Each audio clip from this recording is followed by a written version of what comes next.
Saludos, saludos, buen día a todos. Sean bienvenidos. Estamos por comenzar la clase el día de hoy. Qué gusto volver a verlos. Vamos a dar un par de minutos más para que el resto de las personas ingresen y podamos comenzar, ¿de acuerdo? Me confirman si me escuchan bien, por favor. Sí, está muy bien. Excelente, muchas gracias.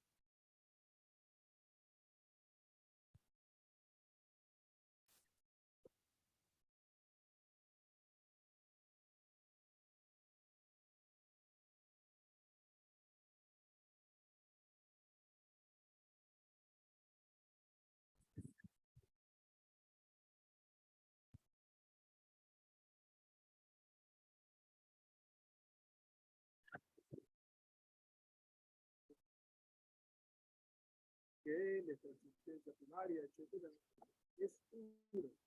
Es claro que es una sola. Es un de tres y cuatro. No es uno, pues, sea, es muy fácil. ¿Qué pasa si le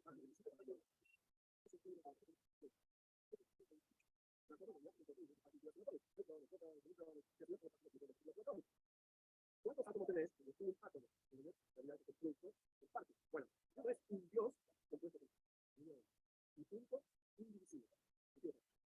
Vos es un Dios único y hay una especie determinada, una especie, ¿no? La especie de los perros. Los perros del mundo. Bueno, vos es individuos, los perros individuales del mundo. Los perros. Hay más de una cosa alrededor de los perros. No, una sola. El gato es un gato, el tigre es un tigre,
Hola, hola, muy buenas tardes a todos. Bienvenidos. Qué gusto verlos una vez más. Gracias por conectarse a esta clase. Estamos comenzando ya una clase más de la Fundación Arajain, del curso de los 13 principios de fe de la fe monoteísta, según Maimónides. No sé si me escuchan bien, a lo mejor me retiro el micrófono. ¿Bien? ¿O me escuchaban igual bien anteriormente?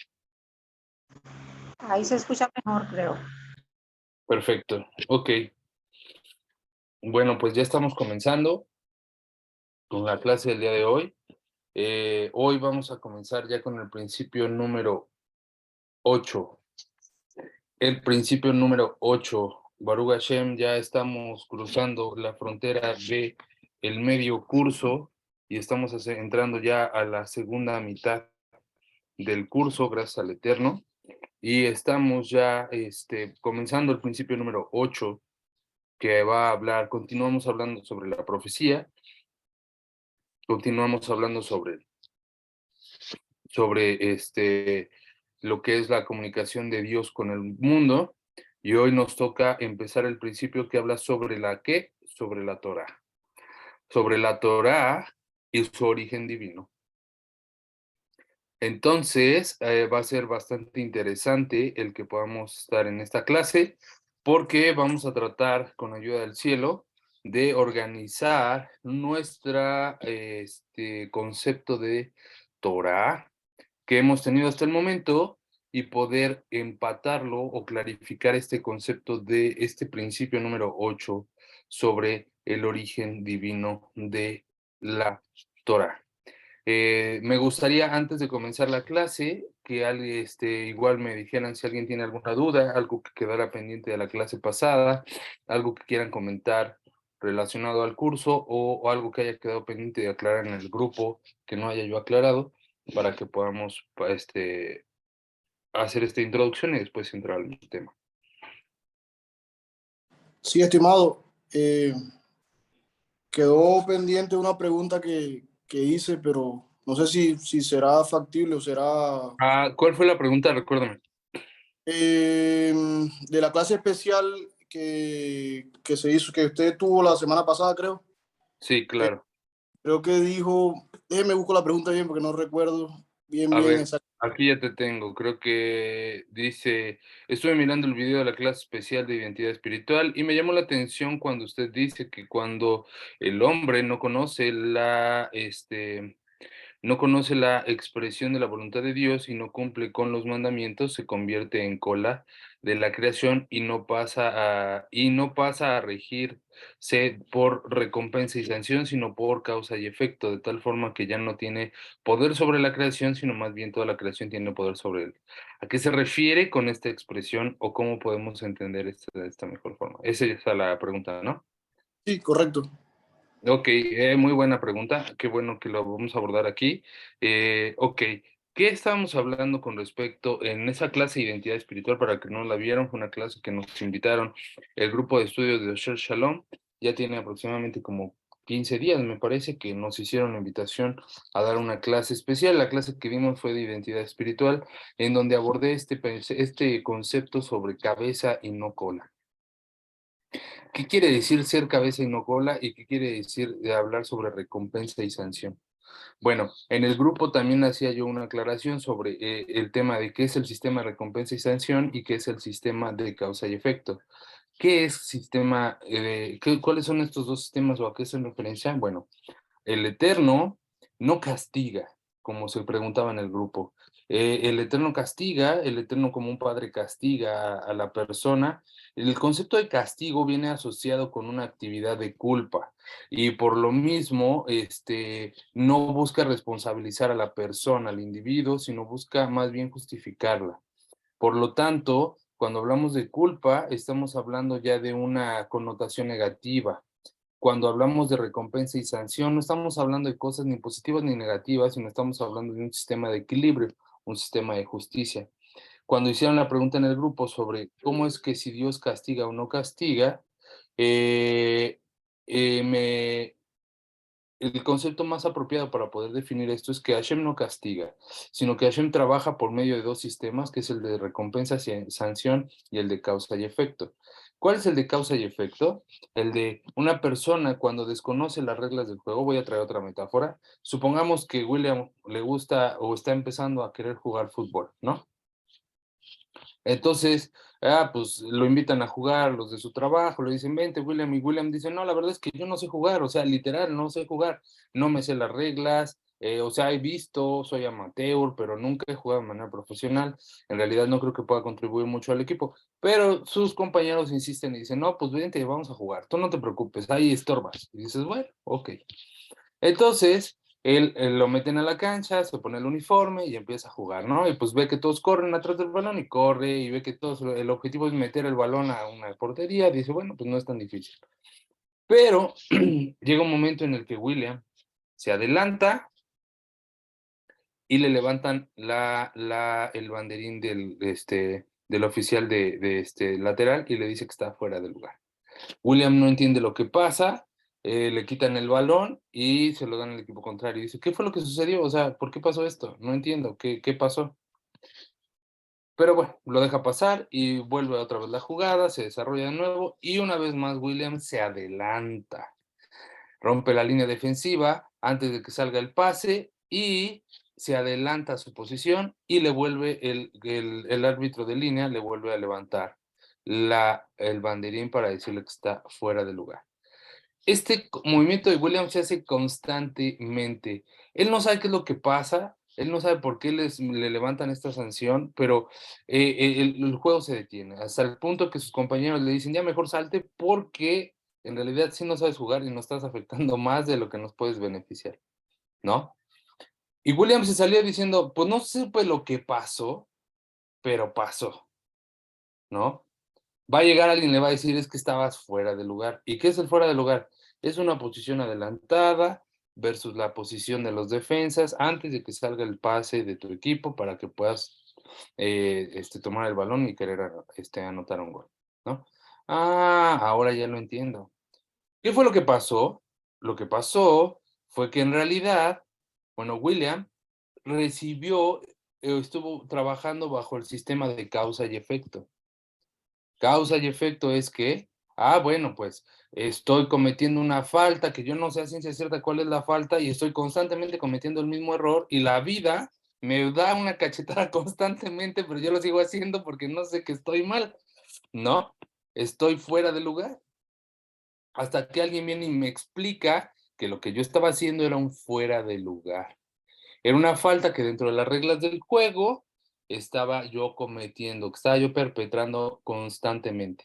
Y yo llegué a pensar, William dijo, no, pues es que es el árbitro que no me quiere dejar jugar, seguramente le cae mal, seguramente algo le debe haber hecho, pero yo ni lo conozco, no sé por qué me trata así.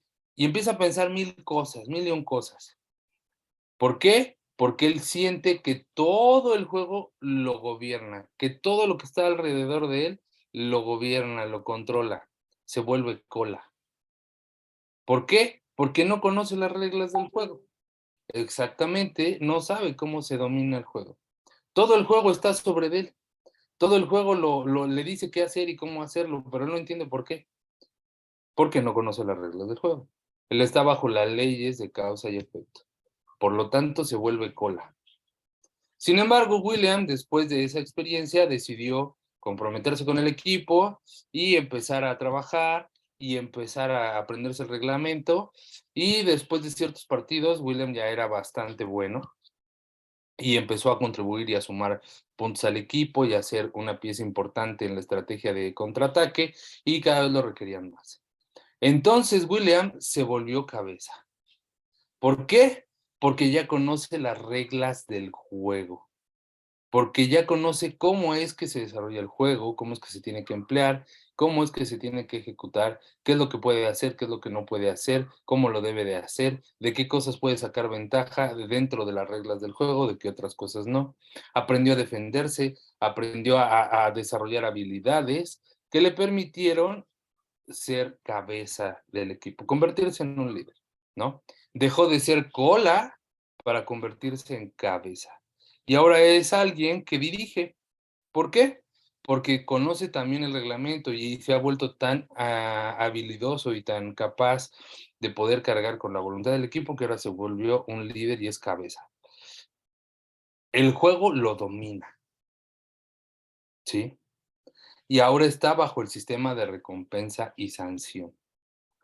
En una jugada, William, pese a que tiene todo el conocimiento del mundo, trata de verse abusado y quiere volver. Dice, no me está viendo el juez de línea, voy a adelantarme a la posición para que me pasen el balón y pueda tener más posibilidad de anotar, pero igual, ¡pum! Se da cuenta el otro juez de línea, le levanta el banderín y le dice, estás fuera del lugar. Ahí William ya no está bajo el sistema de causa y efecto, sino está bajo el sistema de recompensa y sanción. ¿Por qué? Porque ha comprendido que sabe muy bien lo que hizo, sabe muy bien lo que le sucedió y por qué le sucedió. Y sabe que lo que va a recibir ahora es una tarjeta amarilla porque actuó deliberadamente. Entonces, ya no está bajo las leyes de causa y efecto, sino ya está bajo el sistema de recompensa y sanción. ¿Por qué? Porque sabe el por qué y para qué pasan las cosas, ¿no? Es eso a lo que hacemos referencia de una manera más metafórica con un juego que ahorita está muy ad hoc con el mundial, que va empezando. Entonces, nos ayuda a comprender este sistema de recompensa y sanción y este sistema de causa y efecto, lo que es ser cabeza de la creación y lo que es ser cola de la creación. Cuando tú no entiendes las reglas del juego de la vida, constantemente cometes el mismo error y sientes que todo, no sabes por qué te pasan las cosas más desdichadas del mundo, no sabes por qué te pasa a ti todo lo malo si tú eres una buena persona, pues porque no conoces las reglas del juego, porque toda la creación te gobierna, porque no sabes cuáles son las reglas del juego, te vuelves cola de la creación. Pero cuando conoces las reglas del juego, conoces sus leyes, conoces a Hashem, conoces cómo es que Hashem funciona, cómo es que Él se dirige en el mundo, entonces ya te vuelves, te conviertes o pasas al sistema de recompensa y sanción. Y si tú cumples con los preceptos y si tú empiezas a desarrollar esa habilidad de respetar las leyes del juego y aparte de volverte el más habilidoso en el mismo, te vas a volver te vas a volver corona de la creación, te vas a volver cabeza de la creación. Porque vas a saber cómo es que la creación funciona y la creación ahora te va a servir a ti. No vas a servirle tú a toda la creación, sino la creación te va a servir a ti. No sé si con esto quedó claro el punto. Perfecto, perfecto, estimado. Muy bien explicado. Muchas gracias. Perfecto, qué bueno, me alegra. Muy bien. Estimada Alma, ¿cómo sigue? Ahí va, todavía sin voz. Ok, abríguese bien, abríguese bien. Me da gusto verla. Perfecto, bueno, vamos a comenzar entonces, y después de este pequeño preámbulo del sistema de recompensa y sanción y causa y efecto que ya hemos abordado en varias ocasiones y que a partir del principio 10 y 11, bueno, vamos a abordar a profundidad y lo vamos a abrir en extenso. Sin embargo, hoy vamos a atender el principio número 8 de las leyes, de los 13 principios de fe de Maimónides. Estos 13, ¿qué son los 13 principios de fe de Maimónides? Bueno, en realidad, no es que a Maimónides se le hayan ocurrido, no es que a Maimónides los inventó, no es que el Rambam llegó y dijo, se me ocurre que deben de ser 13 y ya. En realidad, lo que hizo, ¿cuál es el mérito de Maimónides? Maimónides es un excelente codificador.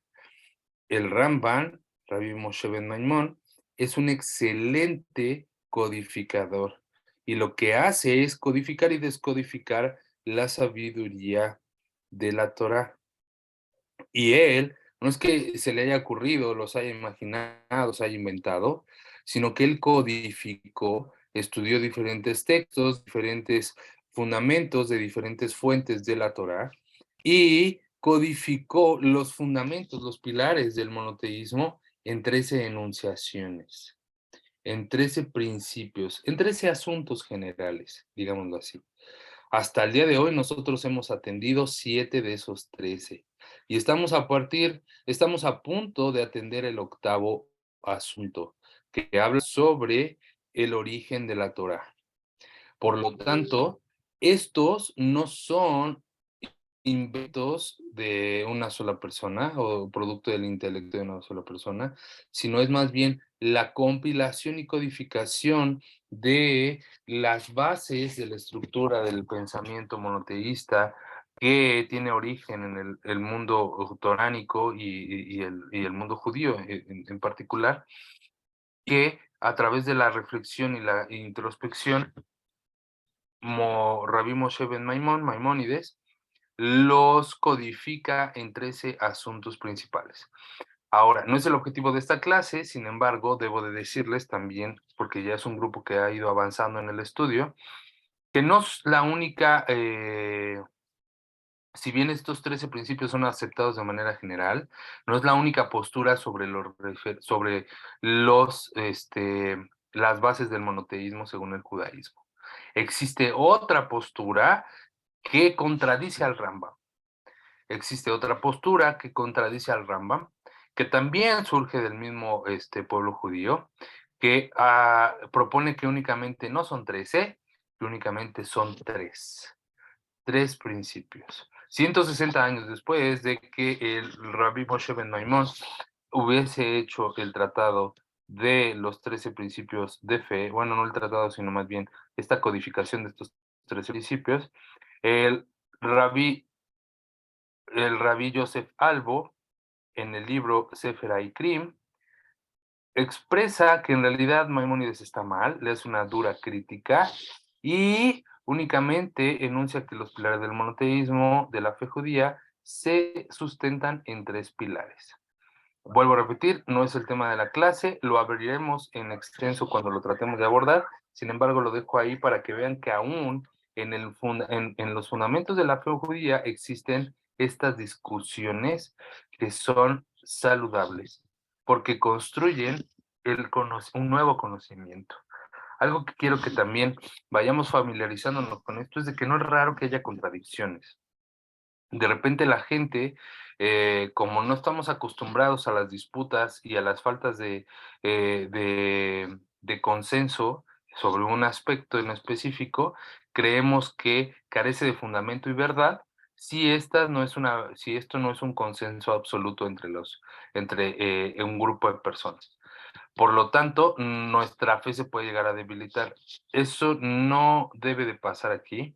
¿Por qué? Cuando veamos a profundidad y de manera más íntima la manera en cómo el pueblo judío estudia sus propias leyes, se vendrán a dar cuenta de que muchos de los discursos talmúdicos surgen de discusiones entre dos posturas distintas. Otra de las cosas que tienen que saber es de que las preguntas en el judaísmo no solo tienen una respuesta, hay muchas respuestas y todas pueden ser correctas para la misma pregunta. Por lo tanto, debemos de aprender a discernir con el espíritu crítico y la razón cuáles son las respuestas que atienden nuestra duda. Obviamente que como una pregunta puede tener muchas respuestas, hay que saber exactamente cuál es la pregunta que quiero hacer para obtener la respuesta más apropiada a mi duda. Eso no quiere decir que porque un rabino dice una cosa y otro rabino dice otra, el pueblo judío nunca se pone de acuerdo y lo que están enseñando son mentiras.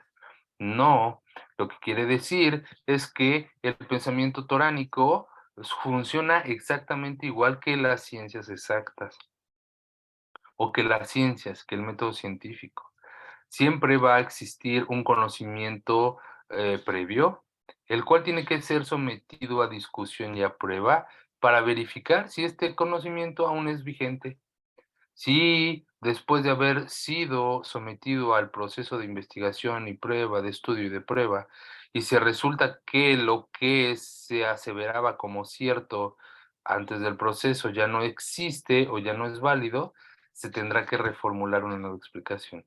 Por eso es que hoy conocemos en el mundo muchas teorías sobre el origen del universo, sobre la teoría de la gravedad, que se han venido desarrollando cada vez de manera más novedosa y contradiciendo las sentencias o las enunciaciones originales o los consensos anteriores que ahora dicen, no, ¿saben qué? En realidad no era así, ahora es distinto.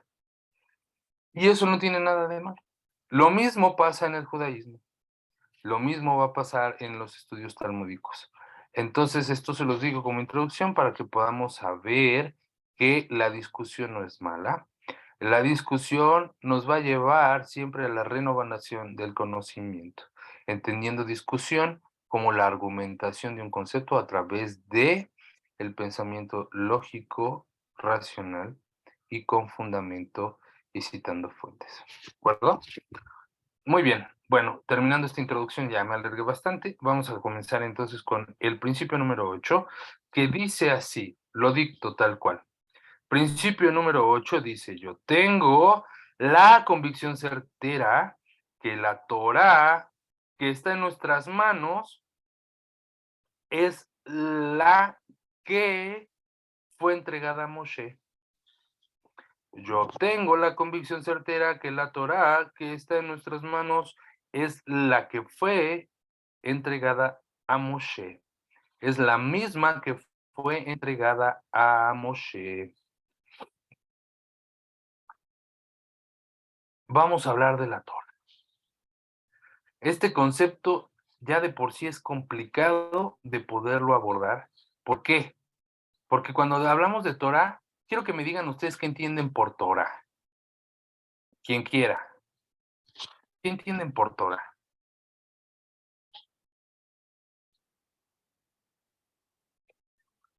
O lo elijo. Son los 5, ¿verdad? Son los 5 libros que escribió Moshe, pero también el Taná, los profetas, todo componen la Torah, todo. Ok. Usted me habla sobre, digamos, la Torá, lo que se conoce como Torá escrita, ¿no? Pero también la Torah también oral, también es porque la oral también viene siendo la explicación de la Torah escrita. Ok, perfecto. Entonces estamos hablando de que está por un lado la Torá escrita, que acaba de mencionar, con el Pentateuco y los profetas y los escritos, pero también está la Torá oral. ¿Cómo definiríamos a la Torá oral? Como la comunicación de generación en generación de esta sabiduría, ¿no? Ahora, esta definición de Torá es la que estamos buscando, o es a la que se refiere este principio. ¿Es a la que se refiere este principio? De que esta Torá es de origen divino y que es la misma que recibió Moshe. ¿Aplicaría? ¿Ustedes qué opinan? Es decir, podríamos decir que lo que escribió Maimónides con respecto, podemos decir que primero los 13 principios de fe forma parte de la Torá, ¿estamos de acuerdo?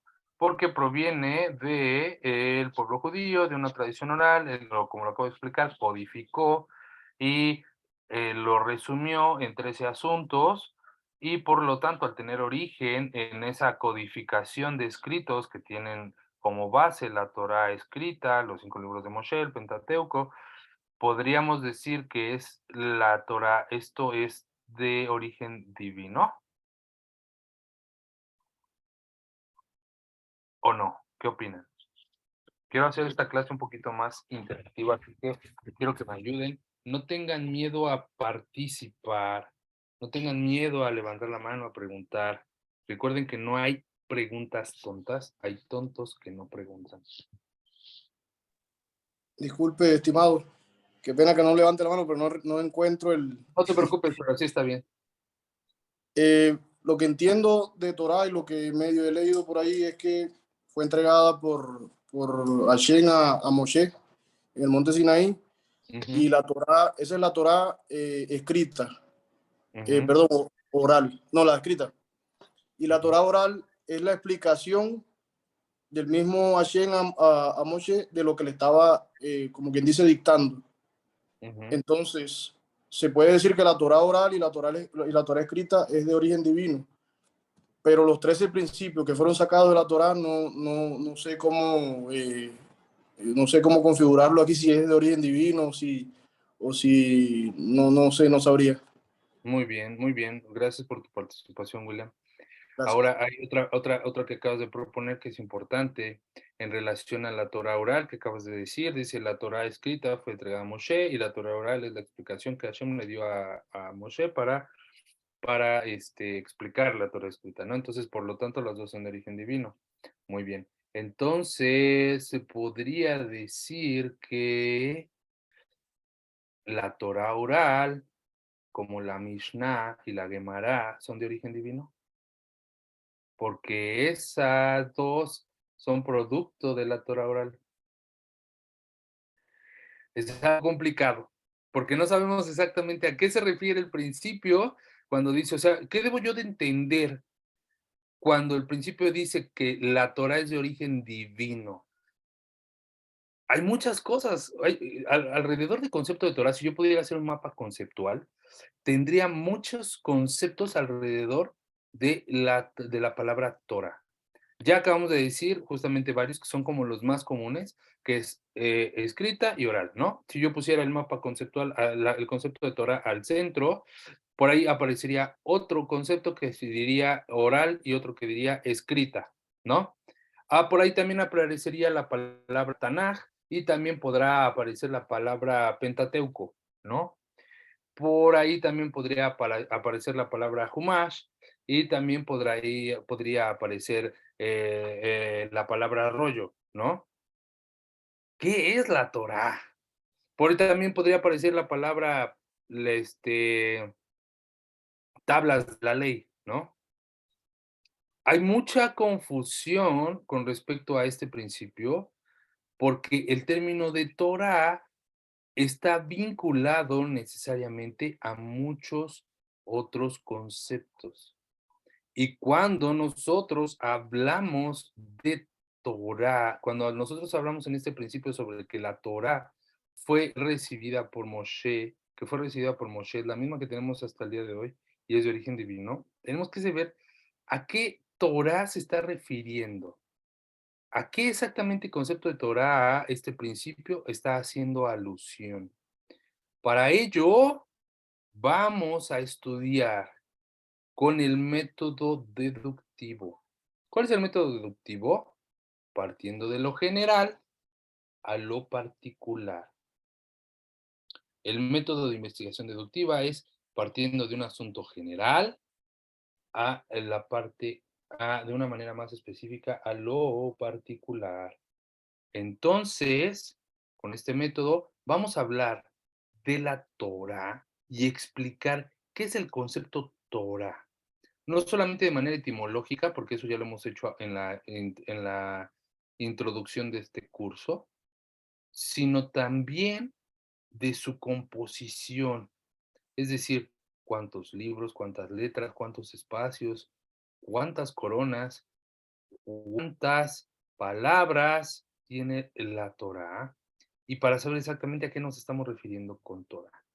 Esto que yo estoy planteando en este momento es el preámbulo de lo que se va a tratar este principio y que vamos a ir desarrollando en las, espero yo, próximas 3 clases. Primero, tenemos que saber qué de Torá, qué es Torá. Tenemos que aterrizarlo más de lo que ya lo hemos aterrizado anteriormente para poder saber a qué se refiere el principio número 8 cuando dice que la Torá es de origen divino. ¿De acuerdo? Para ello, vamos a abrir el libro de El Perergelel, que es el cual estamos basando todo nuestro curso, y nos vamos a ir al principio número 8, que dice así. Voy a leer solamente el primer párrafo. Dice, la Torá es de origen divino. Se refiere a que la Torá, la totalidad del Pentateuco, fue entregada por Dios a Moshe, y no como sostienen algunos goim o críticos de la Biblia, que solo los 10 mandamientos fueron dichos por Dios y el resto fue compuesto por Moshe con su gran sabiduría, y otras fueron agregadas más adelante en otras épocas. Vuelvo a leer. La Torá es de origen divino. Esto se refiere a que la Torá, la totalidad del Pentateuco, ya desde aquí el libro nos está sesgando a qué se refiere, fue entregada por Dios a Moshe, y no como sostienen los gentiles o la crítica bíblica, que solo fueron los 10 mandamientos. Esto es un aspecto importante de entender, porque regularmente hemos creído o hemos entendido, a Moshe se le entregaron los 10 mandamientos porque él bajó con las 2 tablas de la ley, y esas 2 tablas solamente incluyen 10 mandamientos, ¿no? Y así lo dice Hollywood cuando baja del monte Sinai Moshe con las 2 tablas y dice, no, pues en uno van 5 y en otro van 5, son los 10, esa es todo lo que le entregó Dios, 10 mandamientos, 10 ordenanzas, ¿no? Entonces, ¿qué es el resto de los libros? ¿Es inspiración divina o es inspiración de Moshe? ¿Él lo escribió porque quiso? ¿O lo fueron agregando con el paso del tiempo? Si se dan cuenta, el libro del Pentateuco, los 5 libros, pareciera a simple vista un libro de historia. Por lo tanto, el pensar, si partimos de esa idea, pensar que Moshe escribió Génesis no podría ser nada raro, porque dirías, pues claro, puede ser que haya escrito sobre sucesos que ya pasaron, ¿no? Pero cuando hablamos de Deuteronomio, estamos en los últimos capítulos hablando de la muerte de Moshe, cómo fue que murió, cómo fue que sucedió el liderazgo a Yehoshua. ¿Cómo pudo haber escrito eso Moshe si está hablando de su propia muerte? ¿Él lo escribió? Entonces, realmente, ¿qué parte escribió Moshe? ¿Cómo él puede hablar de su propia muerte si son sucesos que todavía no acontecen? ¿Qué es lo que está pasando ahí? ¿Sí me explicó? Esa es la contradicción a la que nos estamos enfrentando, y eso es lo que debemos de estar, lo que queremos aclarar en estas próximas clases. Para ello, entonces, vamos a citar algo del estudio que yo he tomado de manera particular en mi desarrollo como en un curso especial de la Yeshiva Pirkei Shoshani de leyes no ajidas, que habla sobre la estructura de la Torah. Primero, voy a retomar un poco de lo que dijimos en la introducción de este curso. Cuando comenzamos, definimos la Torah de 3 formas. Definimos la Torah de 3 maneras. La primera la definimos como un libro de iluminación. Porque dijimos que la palabra Torah proviene de la palabra hebrea or, que significa luz. La palabra or significa luz y hace referencia a la metáfora del cuarto oscuro. Cuando uno entra a un cuarto oscuro, no puede ver qué hay en la habitación. Sin embargo, cuando uno alcanza, y por ello se anda golpeando, se anda tropezando con todo lo que está dentro de la habitación. Sin embargo, cuando uno enciende el interruptor, puede ver todo lo que está en la habitación y cómo está distribuido, ya puede circular por ella libremente sin estarse golpeando. De esa manera es la Torah en nuestra vida, porque es como encender una luz en un cuarto oscuro. Viene y ilumina lo que desconocíamos y es por ello que ahora sí podemos, de manera completa, poder andar, ir y venir en la habitación sin golpearnos. De la misma manera podemos andar en la vida con luz, con iluminación. También dijimos que la palabra Torah viene de la palabra oraita, que es instrucción, ¿no? Cuando hablamos de la palabra oraita, estamos hablando de un libro de instrucciones, que es una guía práctica para la vida. Enseña cuáles son sus leyes de la vida, cuáles son las reglas y cómo jugar el juego de la vida. Es una guía de práctica, es una guía que asesora al individuo para poder vivir conforme a las reglas del juego. Y la tercera forma de poder de definir la Torá es que la Torá es una sabiduría, es un conocimiento que se ha heredado de generación en generaciones, que por lo tanto no suscribe únicamente a un solo texto o a un conjunto de textos, sino que hace referencia a un conocimiento. Por eso cuando decimos la Torá nos enseña, no nos estamos refiriendo a un versículo exactamente del libro del Pentateuco o a un capítulo del libro de Reyes o algún pasuk sobre proverbios. Estamos hablando de el producto de el conocimiento que arroja la Torá. Es decir, que es una sabiduría aplicable a nuestra vida. Esos fueron los tres conceptos que nosotros trajimos para poder dar introducción a este curso. Sin embargo, aún está corto a la explicación con respecto a este principio, porque ¿qué Torah es de origen divino? ¿A qué se refiere este principio cuando nos habla de la Torah como origen divino? ¿A qué parte de la Torah se refiere? ¿A los 5 libros de Moshe? ¿Se refiere a los profetas? ¿Se refiere a los rollos? ¿Se refiere al libro de Yehoshua? ¿Se refiere a Proverbios? ¿Se refiere a los Salmos? ¿A qué parte de la Torah hace referencia este principio que es de origen divino y que dice principalmente que es la misma Torá que recibimos de Moshe? Bueno, pues para eso vamos a hablar sobre la singularidad de la tradición oral de la Torá. La palabra Torá, como ya lo dijimos, encierra en sí misma una gran cantidad de conocimiento y una gran cantidad de conceptos, principalmente conocimiento judaico heredado de generación en generación, por lo que definirla como únicamente los 5 libros del Pentateuco en realidad no alcanzaría, no basta para poder englobar los miles y miles de años de tradición oral de la cual esta misma se compone. Como lo hemos expresado anteriormente, no alcanza únicamente decir los 5 libros de Moshe o el Pentateuco es la Torá. ¿Cómo entonces damos prueba de la existencia de la Torá y de su origen divino? ¿Y cómo le damos entonces la validez en la Torá oral a la Torá oral de la que se apoya?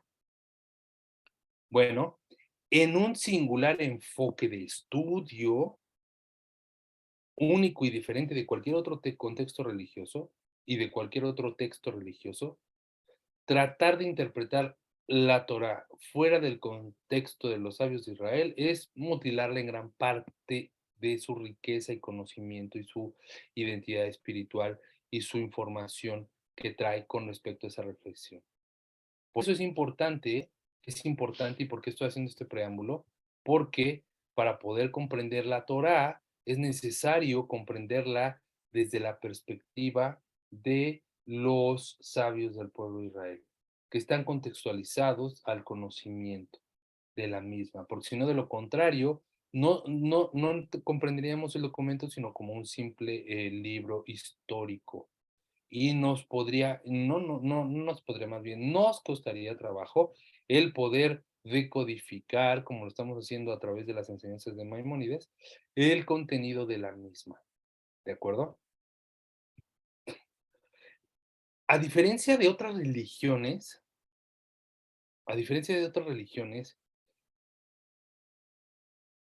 que dan el mismo peso a los textos judaicos, a los textos religiosos de la Torá, la forma de abordar, la forma de concebir la estructura jerárquica de los libros de la Biblia hebrea llamada Tanaj por parte del judaísmo o del monoteísmo es totalmente distinta. A diferencia de otras religiones no judías que dan el mismo peso a todos los textos religiosos, incluso algunos dando mayor importancia a los libros de los profetas que al mismo Pentateuco, de los cuales se compone la llamada Biblia, no es así como la Torá es vista en el judaísmo y por extensión, evidentemente, en la fe noágida o en la fe monoteísta. En la cúspide, si tuviéramos que hablar de jerarquías de una manera estructural, en la cúspide de la pirámide, de la jerarquía, se encontrarán los 5 libros de la Torá. Es decir, que la Torá, lo que se conoce como Torá escrita. Los 5 libros del Pentateuco son jerárquicamente los que se encuentran en la parte superior de esta pirámide de órdenes, de importancia. Se encuentran hasta arriba. ¿Por qué? Porque es la enunciación de la voluntad del Creador. Son las palabras directamente del Creador. El conocido Humash. Sin embargo, seguido de esto, se encontrará en segundo lugar jerárquico los libros de los profetas, los anteriores y los posteriores, que representan la vigilancia y la exhortación al cumplimiento de los preceptos de la Torá. Principalmente esta exhortación dirigida al pueblo judío, pero de la cual nosotros también aprendemos a través de su estudio y reflexión. Y por último,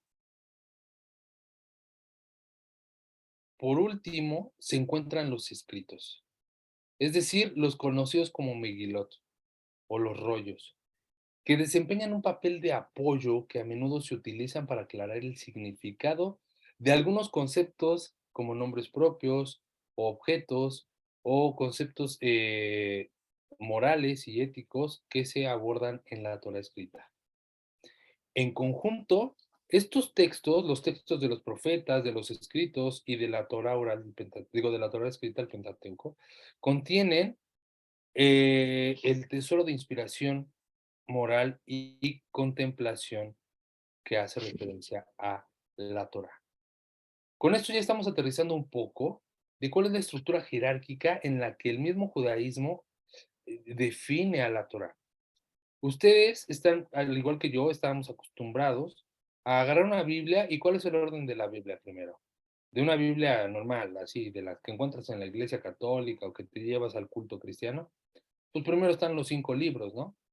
Primero regularmente te están los primeros 5 libros, y ya después de los 5 libros empieza Yehoshua, y después empieza Primera de Reyes, Segunda de Reyes, y luego viene Crónicas, luego viene Primera de Crónicas, Segunda de Crónicas, y ya después de que pasamos los de Crónicas, vienen los profetas, vienen todos los libros de los profetas, y después de todos los libros de los profetas ya viene Proverbios, y después de Proverbios viene Salmos, y ya después de los Salmos, en algunos venía Habacuc. Hay algunas Biblias católicas que contienen el libro de Habacuc. No todas, las que son cristianas no lo contienen.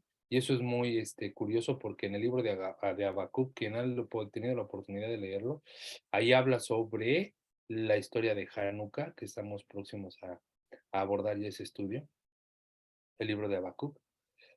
Y después viene lo que conoce el pueblo, el mundo cristiano como el Nuevo Testamento, ¿no? Entonces, esa es la estructura regular de una Biblia común y corriente que podemos encontrar en cualquier librería, ¿no?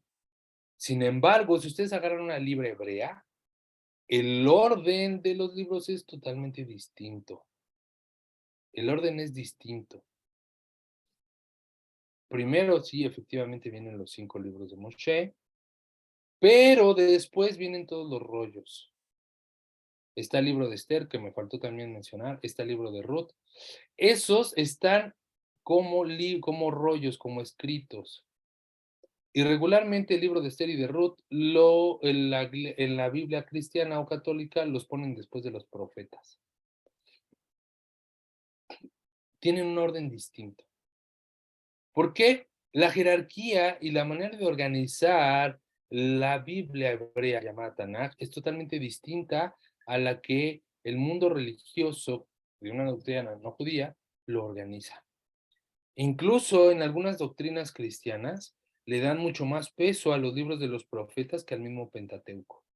Por ahí ya te andan exhortando con Isaías 53 y te andan aventeando Jeremías 33:3, que ya te sabes el número de Dios, es el 333, igual que el del número de amigo de Telcel.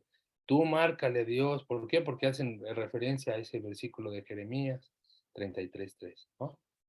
Entonces, te empiezan a sacar un montón de rollos. No, ¿cómo vas a negar al diablo si aquí dice en Job, en el libro de Job, el capítulo 1, versículo 2, que le dice a Dios al diablo, ¿y dónde estabas tú? Y él dijo, vengo de la tierra de andar por ella, de vagar en el mundo, ¿no?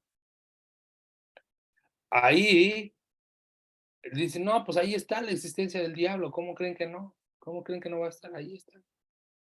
Entonces, te empiezan a dar más peso a los libros de los profetas que incluso al mismo Pentateuco. ¿Por qué? Porque el Pentateuco es críptico, es muy difícil de discernir, de poderlo entender.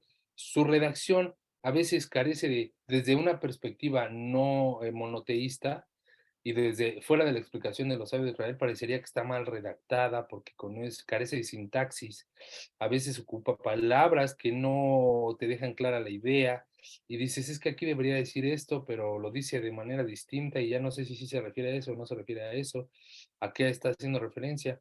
Es críptica, es muy complicada de entender, ¿no? Por lo tanto, se van a textos que son más, que pues provocan más entretenimiento espiritual, como los libros de los profetas. Y eso ya hablando del Antiguo Testamento. Si nos fuéramos a versiones del Nuevo Testamento, bueno, pues a los que son súper apocalípticos, pues obviamente que se van al libro del Apocalipsis, a empezar a echar el choro de ya viene el Leviatán y ya están abiertas las puertas del juicio y ya salieron los 4 jinetes y empiezan a sacarte cosas así, ¿no? Incluso le dan mucho más peso a eso que a los propios escritos. La Torá, en cambio, el pensamiento judaico no es así. El pensamiento judaico dice, no, lo que está por encima de todos los escritos, de todos los libros, es el Pentateuco. Porque es la expresión de Hashem, porque es la expresión de la voluntad de Dios. Después vamos a encontrar los Nevim, el libro de los Nevim, de los profetas, que también son la expresión del Eterno a través de la interpretación y la experiencia del profeta. Y posteriormente vienen los escritos. Ahí vamos a encontrar en los escritos los libros de Esther, de Ruth, Primera de Crónicas, Segunda de Crónicas, Primera de Reyes, Segunda de Reyes, de Joshua. Vamos a encontrar Proverbios. Ahí vamos a encontrar todos estos que son llamados los rollos o los escritos. Por lo tanto, la estructura que tiene la Torá es totalmente distinta a la estructura que tiene en otra Biblia de manera regular. Y eso es importante que ustedes lo conozcan para que sepan exactamente a qué nos estamos refiriendo cuando hablamos de Biblia hebrea o Tanaj. ¿De acuerdo? Sin embargo, lo que estamos diciendo aquí hasta el momento no es nada sobre la Torá oral. Todo lo que estamos hablando hasta ahorita es sobre cómo está escrito el libro, cómo está escrito el documento, pero no hemos abordado nada absolutamente sobre la Torá oral. ¿Qué es la Torá oral? ¿Qué es la Torá oral? ¿Y por qué existe la Torá oral? Bueno, la ley oral existe por diferentes razones. Una de ellas es explicar conceptos que no se encuentran definidos o detallados dentro de la Torá escrita. Define terminología inusual o rara. Ese es uno de sus objetivos, definir la terminología inusual o rara. También pronunciar un sistema de interpretación por el cual se obtienen tres cosas, que es la guía en la aplicación práctica del precepto o la ley, otorgar normas y directrices para evaluar las interpretaciones de la misma Torá, y es el medio por el cual se reconstruyen los detalles de la correcta observancia. Voy a volver a repetir. Se obtienen tres cosas a través de pronunciar un sistema de interpretación oral, que es primero la guía en la aplicación práctica de la mitzvah, del precepto. La segunda es otorgar normas y directrices para evaluar las interpretaciones. Y la tercera es que se obtiene un medio por el cual se reconstruyen los detalles de la correcta observancia de la Torá. Esto es lo que hace referencia a la Torá oral. Estas clases, o por lo menos esta va a ser un tanto llena de conceptos. Les recomiendo que quien quiera tomar anotaciones lo tomen cuando lo vuelvan a ver en repetición también, porque voy a estar abordando algunos conceptos que son importantes y que les van a ayudar a comprender las estructuras de otros escritos, principalmente en esta clase. Ok. Ahora, ¿cómo es que la Torá oral se ha transmitido? Dice, pues así como su nombre lo dice, ¿no? Oralmente. Hay un concepto, primero, cuando hablamos de Torah oral, la palabra correcta para poder referirnos a ella en hebreo es Torah Sheval Peah. Torah Sheval Peah, que es Torah oral. Y la forma en cómo se transmite es a través de algo llamado Mesoraj. La palabra Mesoraj es un término en hebreo que hace referencia al concepto de transmisión. Y es el medio por el cual ha sido pasada de generación en generación la sabiduría aplicativa, interpretativa y moral de la Torá escrita. A través de la Mesoraj, la transmisión oral, es que se conoce en detalle aquellos aspectos que quedan ambiguos o sin especificar en los textos de la Torá escrita, como por ejemplo las leyes de Shejitá, la especificación para la elaboración de los tefilim, los momentos apropiados para poder hacer plegaria, los requerimientos para poder sacrificar, llevar a cabo los sacrificios en el templo, y así como varios otros aspectos. La Mesorá tiene más peso incluso que la ciencia arqueológica. ¿Por qué? Porque la ciencia arqueológica se ocupa de reconstrucción de las cosas olvidadas con base en una cantidad mínima de pruebas. Mientras que la tradición oral o la Mesorá es información conocida y transmitida de generación en generación. ¿Qué quiere decir esto? ¿Qué queremos decir con esto? Vamos a traerlo un poco más a cuenta con respecto a nuestro descubrimiento prehistórico en México.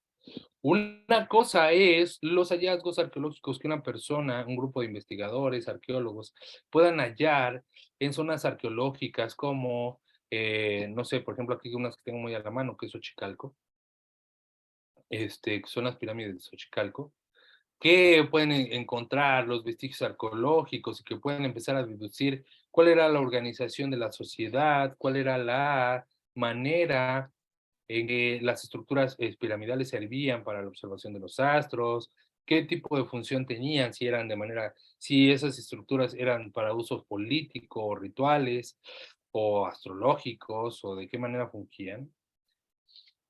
Y otra cosa es la tradición que existe entre los nativos del estado de Morelos que han heredado la transmisión oral de sus raíces. Es decir, que de generación en generación se han explicado la cosmogonía, la cosmovisión del mundo a través de la oralidad. Por ejemplo, si tú vas a Cancún, pues vas a ver hermosas pirámides, ¿no? La Riviera Maya, uno de los atractivos turísticos, evidentemente, además del mar, es su zona arqueológica. Pero, si quieres aprender realmente de la cultura maya, vas a acercarte con los nativos, vas a acercarte con los indígenas de la zona, quienes ellos traen el conocimiento por algo llamado tradición oral, en hebreo mesoraj, que es una transmisión que va de generación en generación y que te van a explicar a detalle los conceptos de a los cuales la cultura maya está abordando. Voy a traer un ejemplo que a mí me sucedió cuando estaba en la universidad.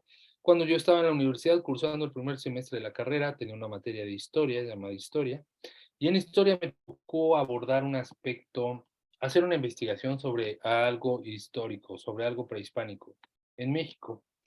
Y yo tenía muy a la mano, en el Centro Histórico de la Ciudad de México, hay un espectáculo que se pone casi a diario en diferentes partes del centro, que es personas que danzan de manera, que hacen danza prehispánica. Un grupo de personas que hacen danza prehispánica. Al igual que en aquellos tiempos, se visten con atavíos de la época, taparrabos, con plumas, con cascabeles, y empiezan a hacer danza, ¿no? Mi trabajo investigativo era comprender cuál era el objetivo de la danza, y de ahí me empecé a llevar una gran sorpresa sobre todo lo que toda la representación icónica y cosmogológica que representaba la danza, cuáles eran los elementos que la componían, cuál era el propósito de la misma, cuál era la estructura jerárquica dentro de la danza. Y eso todo lo aprendí no de libros, porque no lo encontré en ningún libro, sino a través de los organizadores de esos grupos que transmitían el conocimiento de manera oral. Ellos me explicaron cuál era el origen de la danza, cuál era el objetivo por el cual se hacía antes de por ejemplo, una de las estructuras que hacían es que antes de comenzar a danzar piden permiso a los 4 elementos, a los 4 puntos cardinales para poder pedirle permiso al universo de poder entrar a ese microcosmos que van a hacer ese microuniverso que van a llevar a cabo en representación en la danza, y piden permiso a cada punto cardinal, ¿no?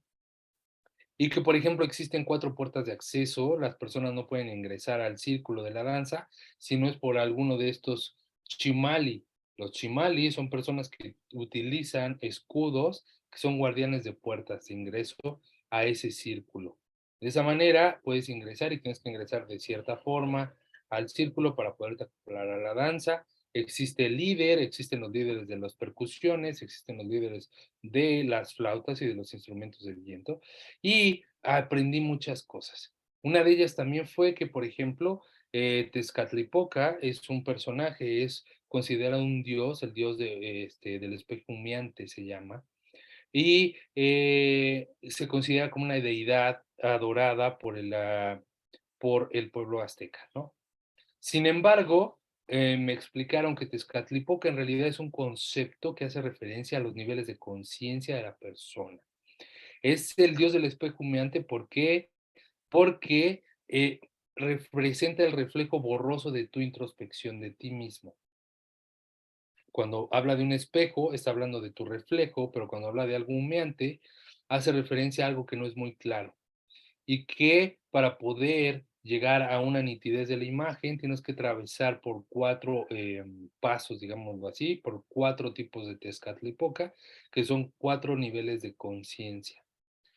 Esto que podría ser entendido como una acción idólatra que están adorando un dios, en realidad, desde la tradición oral te explica que es una manera de concebir la psique humana y la introspección, una interiorización a tu mismo ser, al concepto del yo y del super yo, algo súper mágico, ¿no? Ahí te das cuenta que en realidad necesitas de la tradición oral para poder comprender un fenómeno de manera profundidad. Lo mismo pasa con la Torah.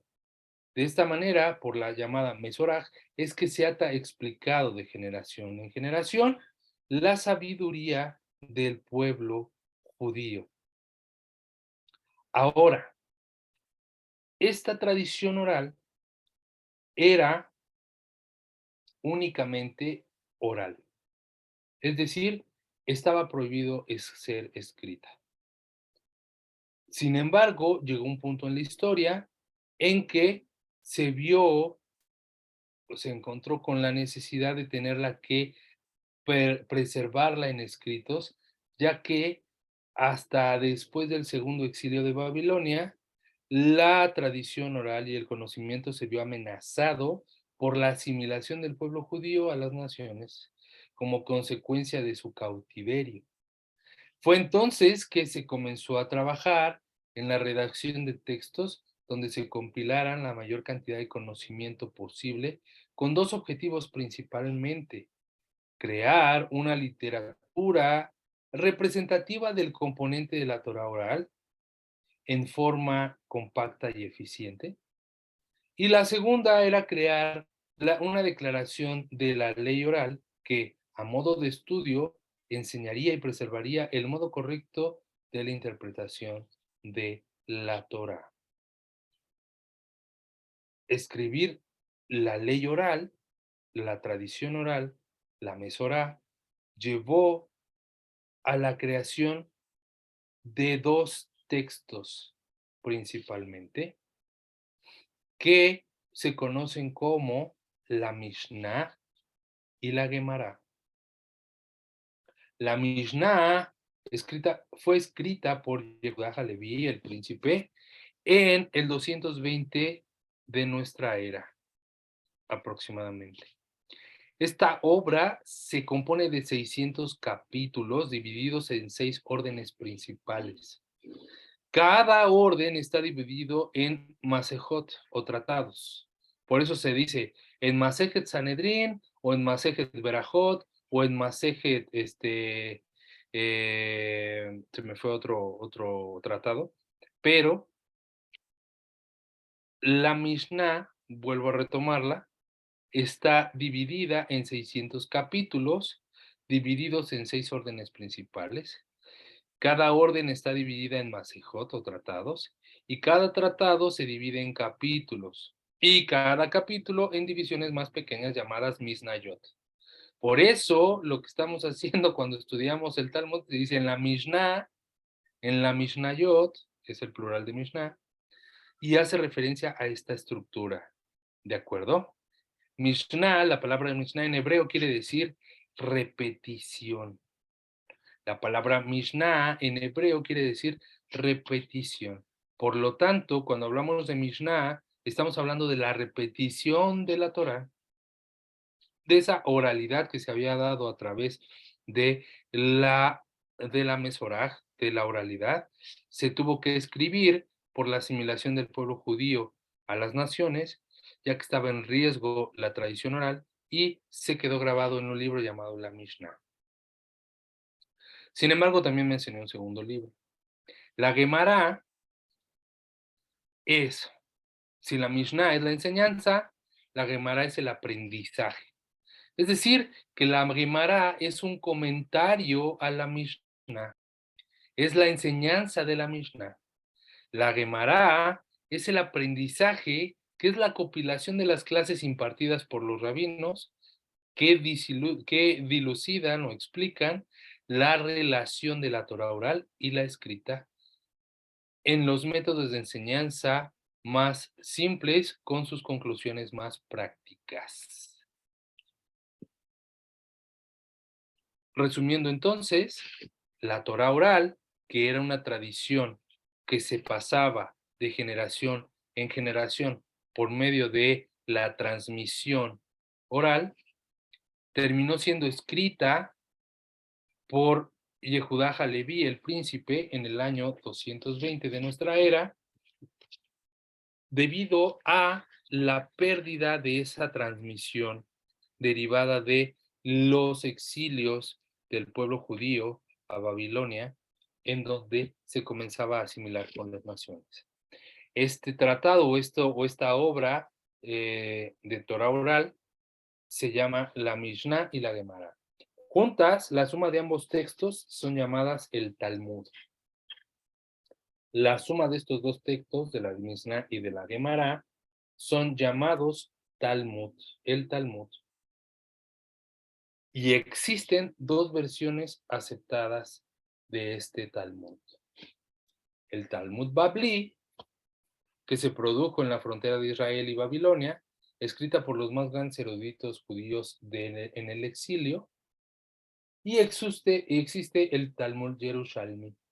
Esta es una colección que fue producida por los pocos especialistas que quedaban en Israel después del exilio. Se considera un texto inferior al Talmud Babli. Es decir, que si en un asunto tiene que ser discutida o tiene que ser aclarado un punto, se podrá consultar lo que dice el Talmud Babli y también se podrá consultar lo que dice el Talmud Yerushalmi, pero tendrá mucho más peso en categoría lo que diga el Talmud Babli. ¿De acuerdo? Si se dan cuenta, aquí estamos hablando de que la Torá, en términos de escritura, ya no nada más está hablando del Pentateuco y ya no nada más está hablando de de los libros de los profetas, sino también ya está hablando de el Talmud, de esta tradición oral que originalmente era oral y que después se tuvo que escribir. Como dijimos, el Talmud se comprende de la Mishnah y la Gemara, que tienen como objetivo el crear una literatura representativa del componente oral de la Torá en forma compacta y eficiente y crear una declaración de ley oral que a modo de estudio enseñe y preserve el modo correcto de la interpretación de la Torá. Además de estos textos, existen otros tipos de textos que son toránicos, pero de origen místico. O no sé si decirlo de origen místico, sino que abordan, para mejor corregir esa expresión, existen otros textos toránicos, pero abordados desde una perspectiva mística. El texto místico por excelencia, supongo que muchos lo van a conocer, es el Zohar. A pesar de que hay un gran número de textos místicos que priman la oralidad de la Torá, el que reina por sobre todos ellos es el Zohar, que es una compilación medieval del Midrash de la escuela de Rabbi Shimon bar Yochai, rabino místico que aparece en todo el Talmud. Y el Midrash no es otra cosa que las interpretaciones orales de la Torá sobre los aspectos no legales de la Torá, que incluyen meditaciones morales, teológicas sobre el texto del Tanaj. Es decir, que el Midrash, de ninguna forma, en ningún sentido, los textos del Midrash o los que son llamados Midrashim, deben de ser tomados de manera literal, ni tampoco pueden servir como referencia para la práctica legal de un precepto. Más bien, fungen como explicaciones para el estudio desde la perspectiva moral y ética y la enseñanza, ¿cómo se dice? La palabra que estoy buscando. Pues sí, la enseñanza moral, la enseñanza de la historia, ¿no? La moraleja, la palabra que estaba buscando era la moraleja sobre la historia. Sin embargo, no son textos que se puedan leer de manera literal, son textos alegóricos y que deben de ser interpretados de manera metafórica. Por eso es muy común que la gente de repente diga, no, es que yo leí en el Midrash, dice que, y lo vamos leyendo de manera literal, y creemos que por eso ya se debe hacer una ley, y no es así. Por un lado está la práctica y está la ley que dice, se debe de hacer así, y los comentarios adicionales te explican el por qué y cuál es su impacto de manera espiritual. Esos son los dos del Midrash y el Zohar, ¿de acuerdo? Todos estos textos en conjunto componen el concepto de Torah. Como ya nos venimos a dar cuenta, en realidad no es tan sencillo definir el concepto de Torah. Porque todos estos libros, todos estos pasajes que yo acabo de citar, conforman el concepto de Torah. La pregunta que debemos hacernos entonces, ¿cuál de todos estos libros que acabamos de decir son los que hace referencia el principio número 8 cuando dice que yo tengo la convicción certera que la Torá que nuestro profeta Moshe recibió es la misma que tenemos en nuestras manos. ¿Cuál? Como dije al principio de la clase, esto nos va a llevar 2 o 3 clases más. Por lo tanto, lo voy a dejar hasta aquí para que estudiemos, para que meditemos, para que nos quede claro cuál es la estructura y para que sepamos cuál es la jerarquía. ¿Cuáles son las tareas que nos tenemos que llevar para el estudio en la semana? Es estudiar la jerarquía de la Torá. Desde cómo el judaísmo concibe cuáles son el libro principal, el libro secundario y el libro terciario. Segundo, comprender lo que es la Torá escrita y qué es lo que lo compone, y después comprender qué es la Torá oral y cómo se transmitió. Y tercero, comprender cuál es la estructura de esa Torá oral que fue escrita y por qué fue escrita. Y cómo es que se compone la estructura de estos. ¿De acuerdo? Tenemos que dominar esto para que cuando hablemos de la Torá de origen divino, sepamos a qué nos estamos refiriendo en particular.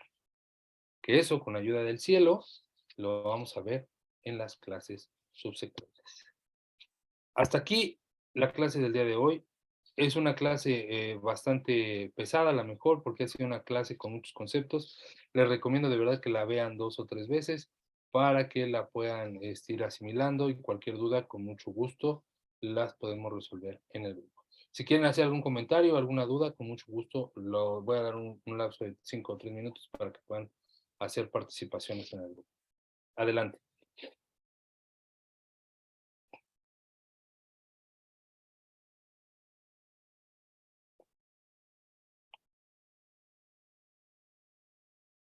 Ok, si no hay dudas entonces, estamos concluyendo la clase del día de hoy. Muchísimas gracias a todos por haberse conectado. Les agradezco mucho por su constancia y por su dedicación en este estudio. Les deseo que continúen con su estudio de manera constante y les deseo un excelente inicio de semana, que Hashem les prodigue, que les prospere. Baruch Hashem, mañana para los de México es día de asueto. ¡Yay! No trabajamos. Es día de descanso laboral, porque hoy se conmemora el aniversario de la Revolución Mexicana, así que el día de mañana nos dan el día. ¡Yay! Así que voy a estar un poquito más disponible para poder contestar algunas preguntas. ¿De acuerdo? Les deseo un excelente inicio de semana, que Hashem les prospere, un fuerte abrazo a la distancia y nos vemos en la próxima. Shalom, shalom. Gracias. Gonzalo, muchas Muchas gracias. gracias. Gracias. Gracias.